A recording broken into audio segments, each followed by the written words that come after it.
नमस्कार मंडळी. मी आता काय करते आहे, माझ्या इथे कोरफड लावली होती. त्याला आता खूपच कोरफड लागलेली आहे आणि मी काय करते, थोडीशी कोरफड काढते. कारण कसे आता थंडीचे दिवस आहेत, अंग फुटतं किंवा चेहरा जरा खराब होतो आणि केस वगैरे गळत असेल, झोप येत नसेल, तर हे कोरफडीचे उपयोग सांगते तुम्हाला.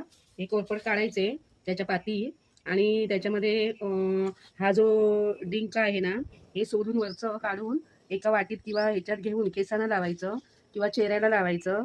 आणि झोप येत नसेल तरी पण याचं कसं पूर्ण हे काढून खोबरेल तेलातून डोक्यावर घातलं झोप येते आणि थंडपणा वाटतो. आता तर थंडीच आहे, पण केस वगैरे गळत असतील ना, तर ह्यांचा उपयोग असा करायचा.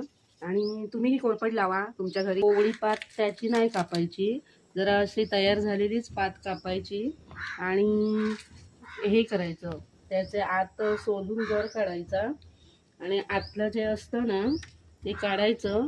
आणि हे पुढचे कट करून टाकून, याला असे दात आहेत, हेही असे कट करून टाकून हे आतलं काढून घेऊन नंतरच त्याचं काढायचा आतला गंध सगळा. चांगलं नरम असतं, जसं सोलून हलक्या हाताने काढायचं.